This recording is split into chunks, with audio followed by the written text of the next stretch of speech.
This is the final lesson in exponentials and logs, and this is how we integrate a log function. Now, in one of the examples in the last video, we had to differentiate log base e of x squared plus 4. So we had a function within the brackets, and when we differentiated that, what we ended up with was the fraction 1 over x squared plus 4 times the derivative 2x. And I spoke to you about the fact that if the numerator is the derivative of the denominator, then what you have differentiated is a log function. So when we're integrating, you keep that in mind. If your numerator is a derivative of the denominator, then it was a log function. Okay, so this first line here tells you that the integral of 1 over x dx, which can also be written as dx over x, is just log base e of x plus c for an indefinite integral.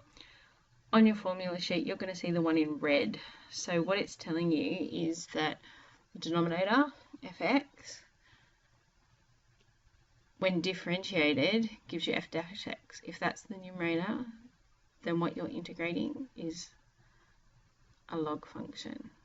Okay? So it'll make more sense once you start seeing the examples. So if you have a look at this first one, keep in mind that dx over x minus 5 is the same thing as 1 over x minus 5 dx.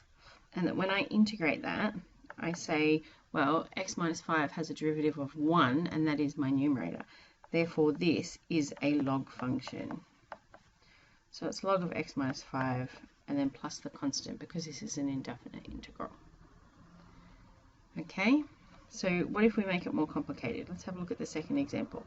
Our denominator is x squared plus 5. Now if I differentiate x squared plus 5, I get 2x, and that is what I have as my numerator. So what that means is that I had to have integrated log of x squared plus 5. Sorry, I have to differentiated the log of x squared plus 5 to end up with 2x over x squared plus 5. So this is again a log function. Now what if we have a look at this question here? So what is the integral of x over x squared plus 5?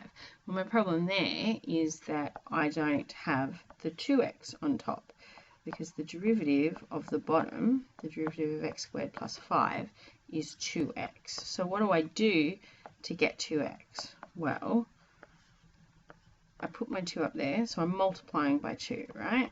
But my problem is, if I multiply by 2, I've changed it.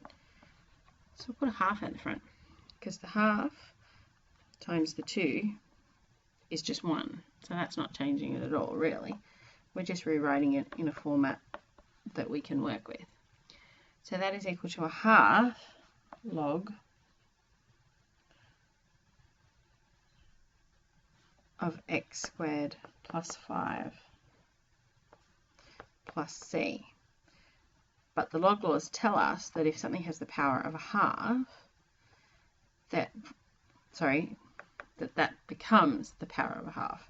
So this is x squared plus 5 all to the power of a half, which again we can rewrite because we know that the power of a half is a square root. Okay? So we can make the function even more complicated. So let's have a look at this. The integral of x squared plus 2 over x cubed plus 6x. If you are asked to integrate anything and it is a fraction, one of the first things I want you to do is look at it and say, is the numerator the derivative of the denominator? If it's not, can I make it so that the numerator is the derivative of the denominator? Because for this one, I absolutely can. The derivative of x cubed plus 6x would be 3x squared plus 6.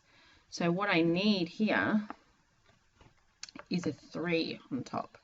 So we're going to put our third out the front. We're going to put 3 outside of the x squared plus 2.